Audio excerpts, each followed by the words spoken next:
On Christmas Eve, a young pilot flying home across the North Sea finds himself in peril when his radio and electric power cut out, leaving him stranded and running on limited fuel. Just when it appears his luck is about to run out, a mysterious Good Samaritan guides him to safety. Freddie was a young, daring pilot, though still inexperienced. On one snowy Christmas Eve in 1957, the pilots at the Royal Air Force Base in northern Germany were lobbing snowballs at each other, enjoying a grand old time. Inside, men were drinking and chattering away. Freddie took a moment to call his mother and wish her a Merry Christmas. He shared the disappointing news that he hadn't passed his licensing exam, but reassured her he'd try again in a few weeks. After sending holiday greetings to his mother and sister Sal, he hung up.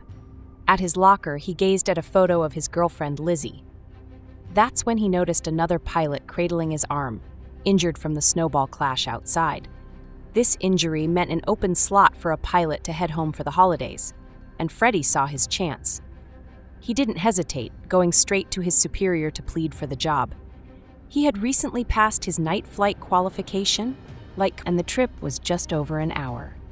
The route was a straight shot over the placid North Sea under forecasted clear skies. It would be a perfect night to fly. Somehow, everything had lined up for Freddie, and his superior gave him the green light. Thrilled at the chance to surprise his family and Lizzie, Freddie kept his travel plans secret.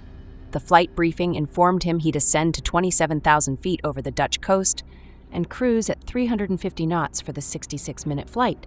He had enough fuel padded for 88 minutes. Upon takeoff, they'd close the airspace, leaving Freddie alone in the night sky. Before takeoff, they checked the cabin pressure, which had to read 0 before opening or closing.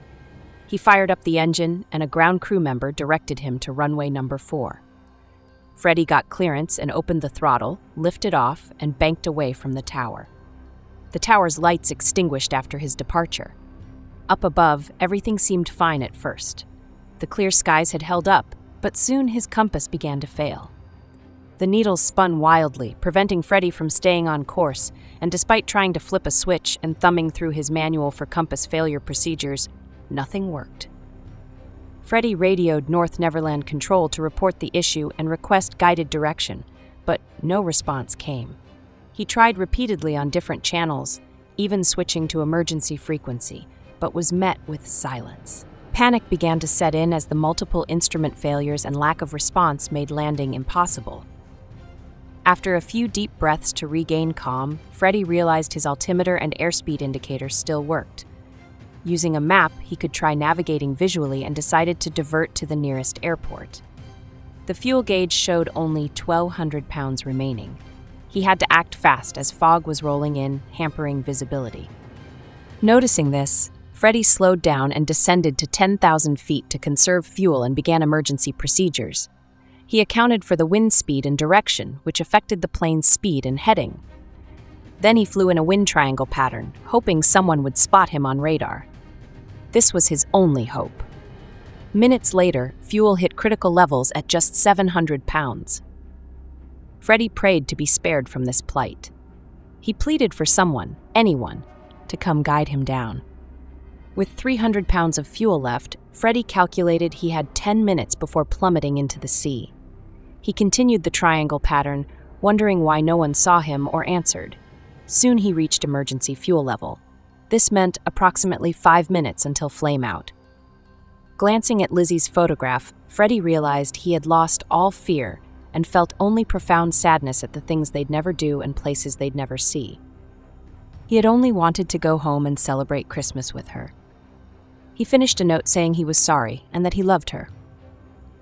Plunging into the sea seemed inevitable, as Freddie made one last desperate broadcast on all channels trying to establish communication.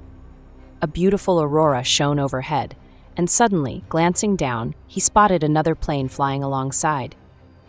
As soon as the pilot, John Cavanaugh, came over the radio, Freddie requested a guided approach without delay. John, however, did not reply. Freddie could hear him, but John couldn't hear Freddie's transmissions, so Freddie descended to match John's altitude. They exchanged waves, and John signaled he couldn't hear him either, instructing Freddie to use hand signals. Freddie conveyed his electrical failures, and that he had mere minutes of fuel left. John directed him to align with his wing and promptly began descending. John indicated they were 4 miles out and ordered Freddie to lower and lock his landing gear. At 3 miles, thickening fog prompted John to tell Freddie not to lose sight of his wing. With 2 miles remaining, they sank at 500 feet per minute, Freddie's fuel gauge hitting 0 liters. 1 mile out, they slowed to 110 knots when John directed Freddie to continue dropping 300 feet per minute until finally spotting the runway. John wished Freddie a Merry Christmas before disappearing into the murk. Freddie managed to land safely and was unharmed. Exiting the plane, he caught one last glimpse of John waving goodbye.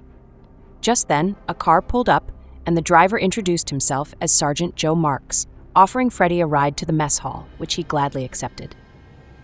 On the way back, Freddie recounted the harrowing ordeal he went through and the fortunate assistance he received from the pilot of the other plane who helped guide him to a safe landing.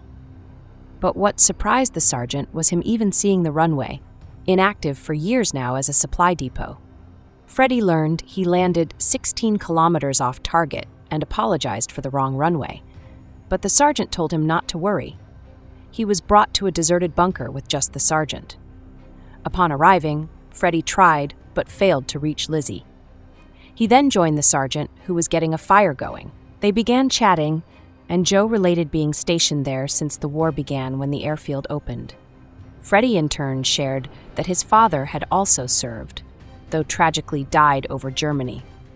The sergeant said Freddie should be grateful there was no war now and hoped to never suffer through that again. Just then, Freddie noticed a photo on the wall that caught his eye. Getting a closer look in the firelight, he made out it was John. When he asked about him, the sergeant related that John Cavanaugh was a Canadian pilot stationed here in the war. He flew reconnaissance Mosquitoes with his squadron. The sergeant reckoned John was the best. He had been in his detail. After his squadron returned from marking targets in Germany with flares, John would top up his fuel and take off again to shepherd other planes back. He always headed out over the North Sea to search for aircraft in distress, sometimes in fog so thick you couldn't see your hands, just like that night. But when Freddie insisted it was John who helped guide him down, the sergeant assured him it wasn't possible. John had flown his final patrol on Christmas Eve, 43. 14 years ago, he had gone down somewhere over the North Sea and never returned. Hearing this, Freddie fell silent, and the sergeant bid him a Merry Christmas before leaving. Freddie thought he heard a plane overhead and went outside to look, but a car pulled up just then with 2 officers inside. They said they spotted him on radar before losing contact right at this location. Freddie told them an elderly man guided him down and saved his life. The officers were confused, as they were informed that the airfield had been closed and abandoned since the war. Freddie turned and realized the area was pitch dark, not even the faint fire glow visible. The officers then offered Freddie a ride back to civilization, informing him it was now Christmas. In the Second World War, hundreds of pilots from many countries lost their lives. But the number would have been significantly higher had not so many been saved by the bravery and sacrifice of the pilots who guided them home.